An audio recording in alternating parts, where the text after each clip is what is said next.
जो भाई साहब का दास ने जीवन पढ़िया तो वो जी सुहिरदगी जी विवेकता संयम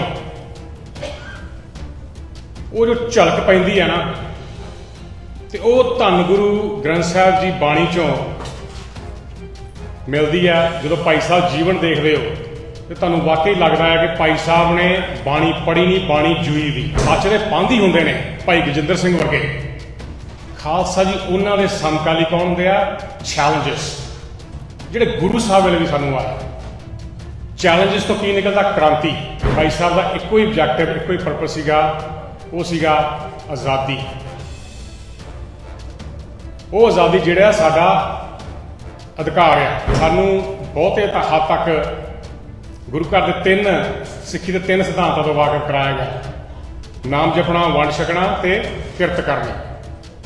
पर जिहड़ा चौथा सिद्धांत सीगा जिस दे आधार उत्ते सिक्खी का जन्म होया, जिहड़ा आधार अज तक किसी भी धर्म ने, किसी भी वर्ग ने नहीं सी देखा, वो सीगी ह्यूमन राइट्स। हक, सच, आज़ादी, जिहदे अंडर तुसीं नाम जप सकते हो, तुसीं वंड छक सकते हो, तो तुसीं किरत कर सकते हो। जे तुहानूं आज़ादी नहीं, तुसीं नहीं कर सकते। तो तुसीं भारत की धरती पर देखो उन्हां दा उत्थे राज आ, वो तय करते हैं भी कदों किसी ने अजान देनी है, वो तय करते हैं भी किस मंदिर का जी उत्थे क्रिया होगी। पर खुशी वाली खालसा जी गल आ कि सिख ना कभी गुलाम सीगा, ना होया, इस करके उन्होंने साडे ते नहीं चल सकी। सानूं कई जवाब आउंदे आ, अच्छा खालिस्तान कित्थे बनूगा?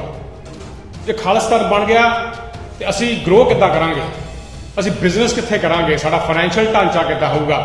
इहदा की पता की मतलब हुंदा है? असीं अपने आप नूं देश निकाला दे रहे हैं। इहो जिहड़ा नैरेटिव सी ना, इंडियन एजेंसीज ने एक मिथया ते सानू एक हीनता के थ्रू लै आंदा, जिन्हों आप विच happen after reputation after reputation, जिहदे विच उपरंत सिखां नूं खालिस्तानी टेररिस्ट भी कहा गया। ये उन्हों का नैरेटिव है। हुण what we need to do, सानू अपना नैरेटिव सर्जन की लोड़ है। जो तुसीं सौंदे हो रात नूं ते कीर्तन सोह की बाणी पढ़ के एक फुरने ना तुसीं सौना आ, अपने आप दसना आ कि मैं गुलाम आ तो सवेरे उठूंगा तो आज़ाद होऊंगा। ये एंथम सानू समझना पैना है। जिन्ना चिर तक असीं रियलाइज नहीं करते कि असीं गुलाम आ, साडा ऑब्जैक्टिव जिहड़ा है वो हासिल नहीं कर सकते। खालसा जी, मैं अपना विषय रखने तो पहला आप जी दे नाल एक गल साझी करना चाहुंदा है। मैं धन्नवाद करदा हां भाई साहब का, जिन्होंने बहुत ही वैल्यूएबल तो सिग्निफिकेंट जी तुहानूं गल दसी है शस्त्र की। ये मेरा विषय नहीं सी गल करन दा, कोई कई बार समा इदा बन जाता है कि वह गल करनी जरूरी होंदी है तो विषय नाल वो कई बार गल रखी नहीं जाती। शस्त्र जिहड़ा आ वो सिख वास्ते पीर भी आ तो सिख वास्ते वो डिफेंस भी है। सानू बड़ी बार बहुत सियाणे लोग जिदा कह लो, जिन्हों की परिभाषा धन गुरु नानक पातशाह ने कही सी, पढ़िया मूर्ख आखिए जित लभ लोभ हंकार। वो कहेंगे कि अज का समा जिहड़ा आ वो पिस्तौल का आ, मिसल्स का आ, बड़ा एडवांस समा आ चुका। पर सोचने वाली गल है जिहड़ी लेडी जस्टिस है, जो तुसीं देखते हो ना लेडी जस्टिस, वो शमशीर है इदा करके उत्ते वो तकड़ी बनाई हुई है, वो नहीं बदली। उन्होंने वास्ते भी तो समा जी एवोल्यूशन आ उन्होंने वास्ते भी हैगी है। सोचने वाली गल है, वो भी तो AK-47 रख के उत्ते तकड़ी ला ही सकते थे। सोचने वाली गल है, जिहड़ी किरपान आ वो सदीवी आ, वो सिंबलाइज कर दिया जस्टिस, इक्वालिटी ते ह्यूमन राइट्स। ये सिद्धांत होंदे आ, पर साडे गुरु साहब जिहड़े जी इन्हां सिद्धांतां तो भी उपर दी गल करके गए। हुण तुसीं देखो जे असीं वैपन कंसील करें तो लाइसेंसिंग थ्रू जाना पैंदा है, बहुत कुछ है, मैं उधर ना जावां। सो इन्हां चीज़ां नूं तुसीं लॉजिकली भी सोचना आ, at the same time spiritually भी। तो तुसीं इस डिबेट च नहीं पैना भी हाँ या ना। ये सिख दे ककार ने, तो इस कोई होर साडे कोल ऑप्शन नहीं। गुरु हुक्म कर गए, दिस इज इट। ਹੁਣ ਆਪਣੇ ਵਿਸ਼ੇ ਵੱਲ ਆਵਾਂ। ਅਸੀਂ ਇਕੱਤਰ ਹੋਏ ਹਾਂ ਕੌਮ ਦੇ ਉਸ ਸੂਰਬੀਰ ਯੋਧੇ ਨੂੰ ਯਾਦ ਕਰਨ ਵਾਸਤੇ। ਉਸ ਤੋਂ ਵੀ ਜ਼ਰੂਰੀ ਉਹਨਾਂ ਨੇ ਜੋ ਆਪਣੇ ਜੀਵਨ ਕਾਲ ਵਿੱਚ ਜਿਹੜਾ ਸੰਘਰਸ਼ ਕੀਤਾ ਉਸ 'ਤੇ ਵਿਚਾਰ ਕਰਨ ਵਾਸਤੇ ਅਤੇ ਉਹ ਉਸ ਸੰਘਰਸ਼ ਵਿੱਚ ਕਾਮਯਾਬ ਕਿਵੇਂ ਹੋਏ, ਉਹਨਾਂ ਦਾ ਜਿਹੜਾ ਇਨਫਲੂਐਂਸ ਕਿੱਥੋਂ ਆਇਆ, ਉਹਨਾਂ ਨੇ ਕਿੱਥੋਂ ਜਿਹੜੀ ਆ ਇਹ ਸਿੱਖਿਆ ਲਈ। ਜਦੋਂ ਤੁਸੀਂ ਉਹਨਾਂ ਦਾ ਜੀਵਨ ਕਾਲ ਪੜ੍ਹਦੇ ਹੋ ਤੇ ਉਹਨਾਂ ਨੂੰ ਸਮਝਣ ਦੀ ਕੋਸ਼ਿਸ਼ ਕਰਦੇ ਹੋ, ਉਹਨਾਂ ਨੂੰ ਸਮਝਣਾ ਕਈ ਵਾਰ ਸਾਨੂੰ ਔਖਾ ਹੋ ਜਾਂਦਾ, ਕਿਉਂਕਿ ਉਹ ਇੱਕ ਸੰਪੂਰਨ ਸਿੱਖ ਸਨ। ਪਤਾ ਕਿਉਂ? ਉਹਨਾਂ ਤੁਸੀਂ ਤੇ ਜਵਾਨੀ ਦਾ ਟਾਈਮ ਦੇਖੋ ਨਾ, ਉਹ ਲੀਡਰਸ਼ਿਪ ਦਾ ਸੰਕੇਤ ਦਿੰਦੀ ਹੈ, ਕਮਿਟਮੈਂਟ ਦਾ ਸੰਕੇਤ ਦਿੰਦੀ ਹੈ, ਇੱਕ ਕੰਸਰਨਡ ਹੋਣ ਦਾ ਸੰਕੇਤ ਦਿੰਦੀ ਹੈ, ਤੇ ਇੱਕ ਰੀਅਲਾਈਜੇਸ਼ਨ ਕਿ ਮੈਂ ਗੁਲਾਮ ਹਾਂ। ਇਹ ਰੀਅਲਾਈਜੇਸ਼ਨ ਬਹੁਤ ਜ਼ਰੂਰੀ ਆ ਆਪਣਾ ਸਿੱਖ ਰਾਜ, ਆਪਣਾ ਆਬਜੈਕਟਿਵ ਮਿਥਣ ਵਾਸਤੇ। ਇੱਕ ਜਵਾਨੀ 'ਚ ਇੱਕ ਚਿਣਕ ਹੁੰਦੀ ਆ ਜਿਹਨੂੰ ਆਪਾਂ ਐਕਸਾਈਟਮੈਂਟ ਵੀ ਕਹਿ ਦਿੰਦੇ ਆ। ਉਹ ਐਕਸਾਈਟਮੈਂਟ 'ਚ ਸਾਡੇ ਮਨ 'ਚ ਸੱਚਾਈ ਵੀ ਹੁੰਦੀ ਆ, ਅਸੀਂ ਤਤਪਰ ਵੀ ਹਾਂ, ਪਰ ਕਿਤੇ ਨਾ ਕਿਤੇ ਗਲਤੀ ਕਰ ਜਾਂਦੇ ਹਾਂ। ਜਦੋਂ ਭਾਈ ਸਾਹਿਬ ਦਾ ਦਾਸ ਨੇ ਜੀਵਨ ਪੜ੍ਹਿਆ ਤਾਂ ਉਹਦੇ 'ਚੋਂ ਜਿਹੜੀ ਸੁਹਿਰਦਗੀ, ਜਿਹੜੀ ਵਿਵੇਕਤਾ, ਸੰਯਮ, ਉਹ ਜੋ ਝਲਕ ਪੈਂਦੀ ਹੈ ਨਾ, ਤੇ ਉਹ ਧੰਨ ਗੁਰੂ ਗ੍ਰੰਥ ਸਾਹਿਬ ਜੀ ਬਾਣੀ 'ਚੋਂ ਮਿਲਦੀ ਹੈ। ਜਦੋਂ ਭਾਈ ਸਾਹਿਬ ਜੀਵਨ ਦੇਖਦੇ ਹੋ ਤੇ ਤੁਹਾਨੂੰ ਵਾਕਈ ਲੱਗਦਾ ਹੈ ਕਿ ਭਾਈ ਸਾਹਿਬ ਨੇ ਬਾਣੀ ਪੜ੍ਹੀ ਨਹੀਂ, ਬਾਣੀ ਜੂਈ ਦੀ। ਸਭ ਤੋਂ ਵੱਡੀ ਗੱਲ ਹੈ ਸਿੱਖ ਦਾ ਕਿਰਦਾਰ। ਬਾਣੀ ਦੇ ਪਾਵਨ ਬਚਨ ਨੇ, ਸੋ ਜੀਵੇ ਜਿਨ ਮਨ ਵਸਿਆ, ਸੋਏ ਨਾਨਕ ਅਵਰ ਨ ਜੀਵੇ ਕੋਈ, ਜਿਤ ਜੀਵੇ ਪਤ ਲੱਥੀ ਜਾਏ, ਸਭ ਸਰਾਮ ਜੇਤਾ ਕਿਛ ਖਾਏ। ਹੁਣ ਸੱਚ ਕੀ ਹੈ? ਜੀਣਾ ਕਿਹਨੂੰ ਹੈ? ਸੱਚ ਨੂੰ। ਤੇ ਜਿਹੜਾ ਸੱਚ ਜਿਉਂਦਾ ਹੈ ਖਾਲਸਾ ਜੀ, ਉਹਦਾ ਸਮਕਾਲੀ ਕੌਣ ਹੁੰਦਾ?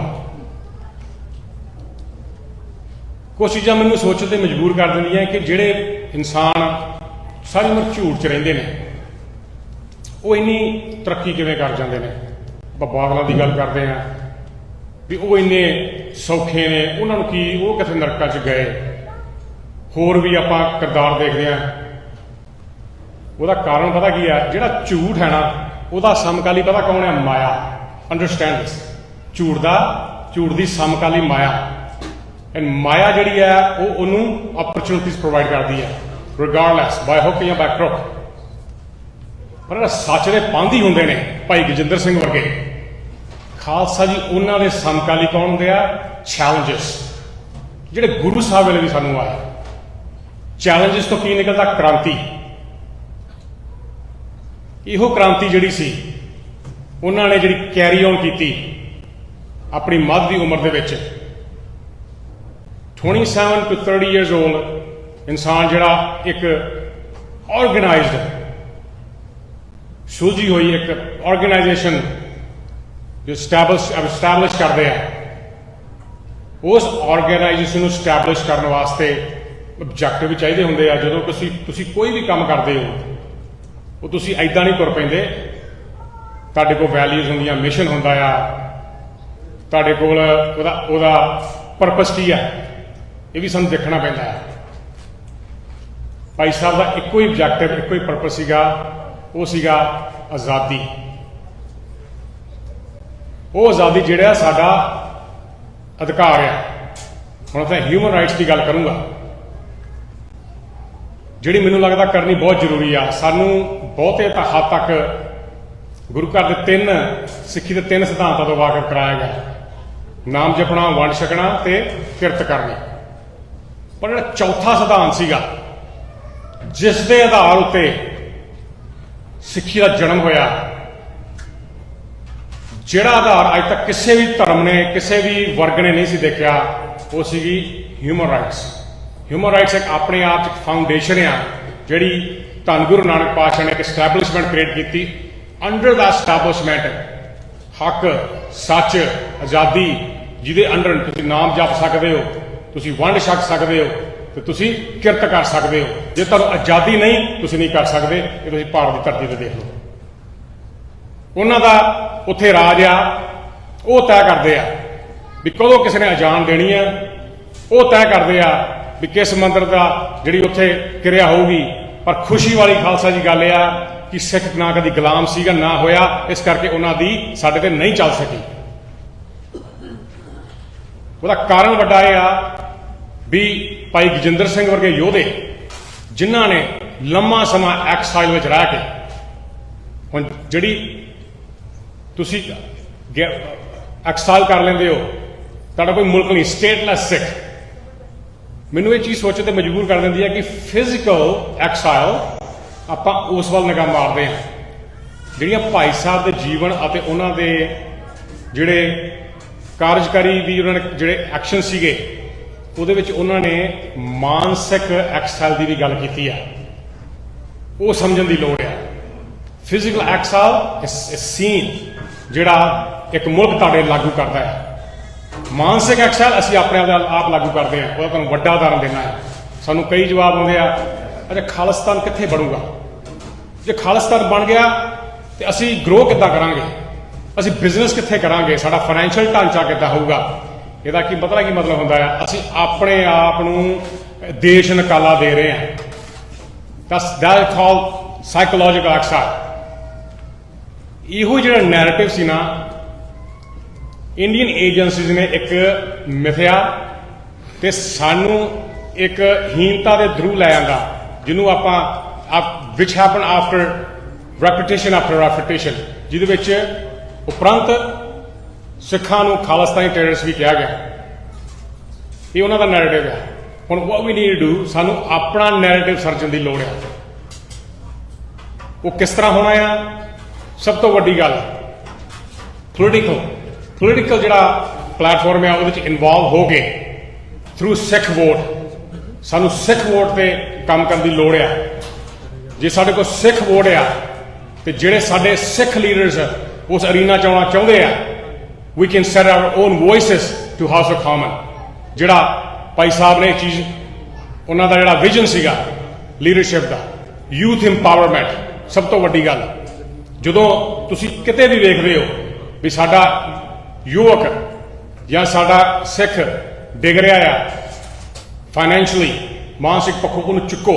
that is called youth and community empowerment। above all coalition।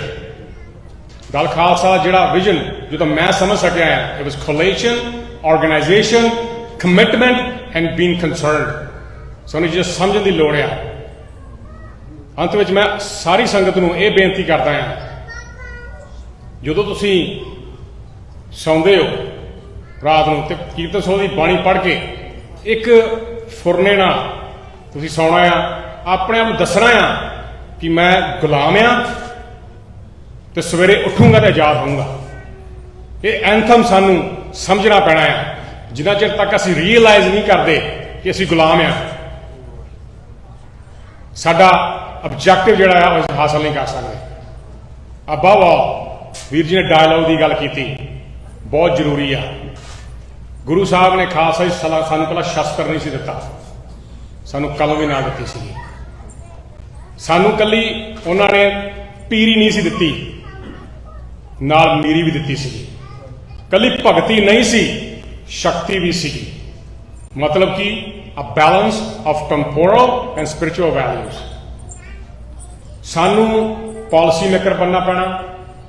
ਸਾਨੂੰ ਸਾਡਾ ਜਿਹੜਾ ਯੂਥ ਆ, ਆਪਣੇ ਬੱਚੇ ਨੇ, ਉਹਨਾਂ ਨੂੰ ਲਾਅ ਐਂਡ ਪੋਲਿਟਿਕਸ ਲਾ ਕੇ ਆਉਣਾ ਪੈਣਾ। ਸੋ ਅਸੀਂ ਬਿਲਸ ਉੱਤੇ ਕੰਮ ਕਰਨ ਦੇ ਲਾਇਕ ਹੋਈਏ, ਅਸੀਂ ਲੈਜਿਸਲੇਸ਼ਨ ਦੇ ਵਿੱਚ ਕੰਮ ਕਰਨ ਦੇ ਲਾਇਕ ਹੋਈਏ, ਆਪਣੀਆਂ ਪਾਲਿਸੀਜ਼ ਬਣਾਈਆਂ ਜਾਣ ਤੇ ਅਸੀਂ ਦੱਸੀਏ ਕਿ ਸਾਡੇ 'ਚ ਇਸ਼ੂ ਕੀ ਨੇ। ਮੈਂ ਇੱਕੋ ਗੱਲ ਕਰਕੇ ਸਮਾਪਤੀ ਕਰਾਂਗਾ। ਅੱਜ ਵਿਚਾਰ ਹੋ ਰਹੀ ਸਿੰਘਾਂ ਦੇ ਨਾਲ, ਉੱਥੇ ਇੱਕ ਵਿਚਾਰ ਚੱਲੀ ਕਿ ਸਾਡੇ ਕੋਲ ਜਿਹੜੀ ਸਿੱਖ ਚਾਈਲਡ ਸਰਵਿਸਿਜ਼ ਉਹ ਹੈ ਨਹੀਂ ਗੀ, ਕਿਉਂਕਿ ਜਿਹੜਾ ਸਿੱਖਾਂ ਦੇ ਬੱਚੇ ਆ, ਜੋ ਡਿਸਪਿਊਟ ਹੁੰਦਾ, ਉਹਨਾਂ ਦਾ ਬਹੁਤ ਮੰਦਾ ਹਾਲ ਹੁੰਦਾ। ਅਸੀਂ ਇਹਨਾਂ ਚੀਜ਼ਾਂ 'ਤੇ ਕੰਮ ਕਰਨ ਤੋਂ ਫੇਲ ਹੋ ਗਏ। ਇਹ ਕੰਮ ਸਰਦਾਰ ਗਜਿੰਦਰ ਸਿੰਘ ਹੋਣੀ, ਉਹਨਾਂ ਦੀ vision, not only a journey towards Khalistan, a journey toward Sikh empowerment.